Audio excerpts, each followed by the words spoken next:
Hey everyone, Misha here from Cypress Pillar Healing Arts. I am just doing a quick little video for you because I get asked on a pretty regular basis, how do you shuffle your cards when you first get them? So I thought I would just kind of do a video to show how I do that exactly.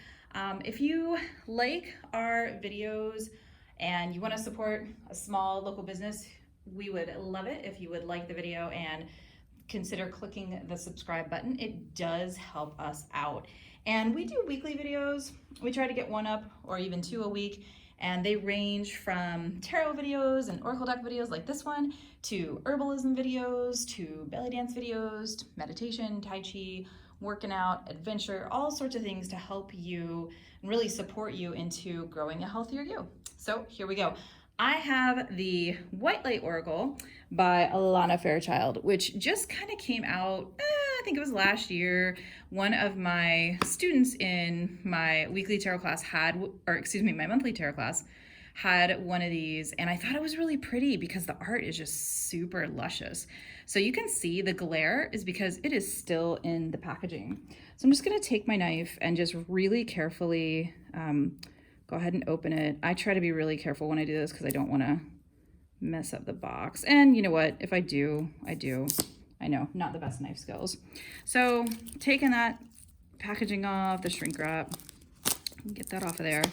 And let's see. Sometimes these cards are like triple shrink wrap. So especially when they're kind of mass market like this. So see, nice tight box. Ooh, special bonus paper.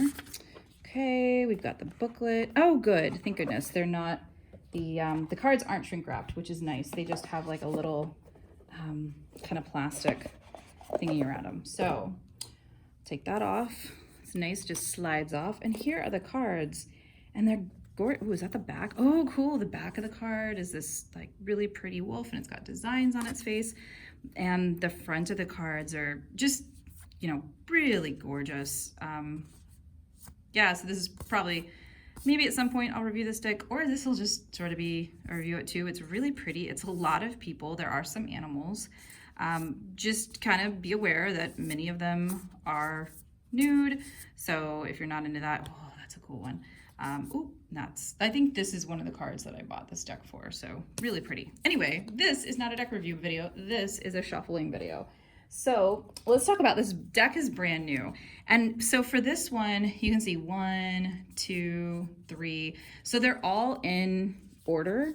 They're all in numerical order. Now, sometimes if you have a tarot deck, that would be usually it's in the order of the Fool to the Worlds to the Majors, and then the Minors come after that. And the Elemental Minors can be in any kind of order, but they're usually like Ace through the King, and then you get the next set and the next set. So if I were to just take these and shuffle them around, that's a good way to start. But I've noticed that if I do that and then I try to do a reading, I'll be like, oh, a card that starts with A, another card that starts with A, a third card that starts with A. So I did some probability checking. For those of you that don't know, my mom is a math teacher, and I did a couple of experiments. My father was a science teacher, and I went through, and sure enough, if you just sort of take your deck and, you know, go like that and stick the cards in the middle, there's a really good chance that you won't get a really good shuffle. So what I want to show you is my favorite way to shuffle. So I just take my deck, and what I usually do is split it into two. So pretty much cutting the cards. And then I will I'll pick a pile, it doesn't matter which one, and I'll take from the top and make one pile, and the other top, and the third top. And then these guys are just gonna sit right here for now. And the fourth. So I make 4 piles of the top cards. Then I'll do the bottom. And I'm not going in any certain order. That is intentional, okay? So we have a card from the top, a card from the bottom. You do not have to do it that way, but the idea is that I'm splitting the deck. So now I'm taking cards from the inside of this pile, and then I'm gonna go back through with the upper, and now I start randomizing it. So I just did upper, here's lower, here's an upper, here's a lower, here's a middle, and like so. So through that first set, I just kind of spread them all out. Now I have the second set, and we're gonna do the same thing, but you can kind of see now I'm pulling from all throughout the deck. So this one was a top, this was a bottom, that was a middle. So hopefully by my doing this, and you'll see I'm not doing top, top, top like continuously, because then let's say these were alphabetical cards, and let's say there were multiple A's or multiple B's, then if I put the decks together, I could run into the challenge of, again, having some still together. So I have found that by kind of randomizing where I'm pulling from and the order, so see that was a middle and a top, this is a bottom and a top, we'll do a middle, another middle, a close to the top one, a bottom one, and it really, like, there's no rules to this. Please know that. Please know that when I read cards, I'm very much a rule breaker. So there's no rules to this. All I'm doing is trying to get a nice variation in the cards.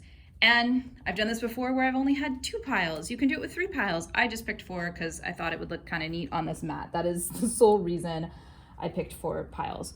So if, just to kind of give you an idea, if we look at there's 19, 1, 9, 5, 12, 44, 27, 23, 40. Okay, so 40 and 39, that's like the closest, and then 34, that's the closest we had. So that's a pretty good mix of cards. So now you have a choice. You can just throw all those cards together and call it done, or if you wanna, which actually probably would be a good idea because I think they're pretty well shuffled, but you can also put them all together, and then if you wanted to repeat that process or even just do it in two sets, you could totally do that. But I find that at this point, they're pretty well shuffled, and I'm ready to go. Then I wouldn't just do a reading straight off from that. Honestly, I would sit with the cards and then kind of ground myself and really kind of hold on to them and, you know, thank them for being here. And then I would do what for me is a normal shuffle. So for me, I'm not very good at shuffling in general, so I just tend to do this. So I hold them in one hand and open up the cards. So with this hand, I'm sort of opening them, and by that I mean I'm letting my bottom fingers, so these fingers, I'm letting them fall open and just kind of moving the cards in between. You'll also see people hold them like this, and they'll kind of do that with them. Just going through them. For some reason, I like to have them in both hands and just do this. That's how I shuffle. But there's really no wrong way or right way to shuffle. You will find people that do the Vegas style shuffling too, where you cut the deck and shuffle them and then bridge them. I don't particularly like to do that because I don't want to get my cards dinged up. But this is how I shuffle them for pretty much every draw. And then the first part of the video is how I shuffle a brand new deck. So hopefully that will help you the next time you have a new deck, and I hope you have a lot of fun pulling cards for yourself and others. Have a great day.